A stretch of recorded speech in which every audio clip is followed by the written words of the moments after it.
अखिलेश यादव जी को मुंगेरी लाल के हसीन सपने 2022 की तरह 2027 को लेकर दिखाई दे रहे हैं। जो आंख खुलेगी तो उनको लगेगा समाजवादी पार्टी समाप्तवादी पार्टी।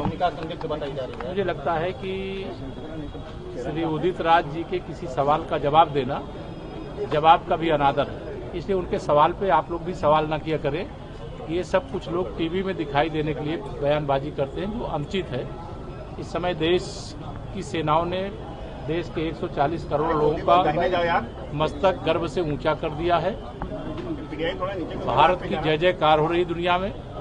हम आर्थिक रूप से तो समृद्धशाली बन ही रहे थे, लेकिन सामरिक दृष्टि से भी विश्व की एक महाशक्ति के रूप में भारत उभरा है। चाहे सर्जिकल स्ट्राइक, एयर स्ट्राइक और ऑपरेशन सिंदूर, तीनों में तिरंगे का मान बढ़ा है, सम्मान बढ़ा है, देश गर्व कर रहा है। लेकिन विमान को पाकिस्तान श्रीनगर में उतरने नहीं दिया गया।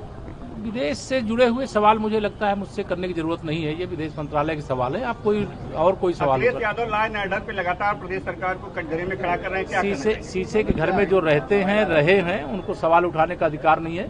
चुस्त दुरुस्त कानून व्यवस्था है, गुंडों, अपराधियों, माफियाओं के खिलाफ कार्रवाई हुई है, आगे भी होगी। श्री अखिलेश यादव जी को मुंगेरी लाल के हसीन सपने 2022 की तरह 2027 को लेकर दिखाई दे रहे हैं। जो आंख खुलेगी तो उनको लगेगा समाजवादी पार्टी समाप्तवादी पार्टी। लेकिन सांसदिक का जो टीम बनाया गया था उस पर कांग्रेस लगातार सवाल उठा रही है। कांग्रेस भारत की सेनाओं के शौर्यपूर्ण प्रदर्शन और भारत की पाकिस्तान पर ऐतिहासिक जीत और पाकिस्तान को चारों तरफ से तबाह करने, आतंकवादियों के अड्डों को नष्ट करने के कारण सबसे ज्यादा परेशान है।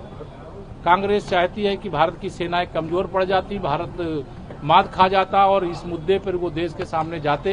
लेकिन कांग्रेस पूरी तरह से इस मामले में नकारात्मक राजनीति की है। पाकिस्तान का जो प्रधानमंत्री बोलता है, पाकिस्तान का जो सेना अध्यक्ष बोलता है, वही श्री राहुल गांधी बोलते हैं, वही श्री मल्लिकार्जुन खड़गे बोलते हैं और कई कांग्रेस के नेता बोलते हैं। लेकिन कांग्रेस में भी कुछ नेता हैं जो अच्छा बोल रहे हैं कि नहीं, ये बहुत अच्छा हुआ, भारत ने विजय का तिरंगा भी लहराया और भारत की प्रगति में बाधा भी नहीं आने दी।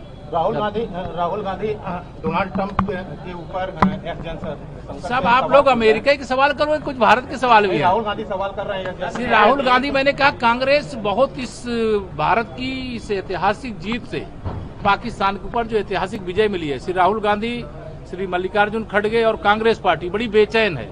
वो पाकिस्तान का प्रवक्ता जितना नहीं बोलता होगा उससे ज्यादा श्री राहुल गांधी बोलते हैं। भारत की सेना के शौर्य की जय जयकार करनी चाहिए, भारत के विजय का जश्न मनाना चाहिए। भारत के सबसे लोकप्रिय, सबसे निर्णय लेने वाले प्रधानमंत्री माननीय श्री नरेंद्र मोदी जी की सराहना नहीं कर सकते हो तो पाकिस्तान की प्रशंसा में पाकिस्तान का चालीसा तो मत पढ़ो। और बिहार में चुनाव को लेकर कैसी तैयारी? बिहार में कमल खिलेगा, भाजपा गठबंधन की जीत होगी। जनता दल यू भाजपा गठबंधन जो एनडीए है उसकी ऐतिहासिक जीत होगी और फिर से वहां हमारी सरकार। लगातार प्रधानमंत्री मोदी पर तिरंगा यात्रा में कोई सवाल उठा सकता है क्या? जो भी निकालना चाहे निकाले। सेना ने जो शानदार विजय प्राप्त की है, सेना के सम्मान में भाजपा भी मैदान में है, पत्रकार भी मैदान में है, अधिवक्ता भी मैदान में है। देश के 140 करोड़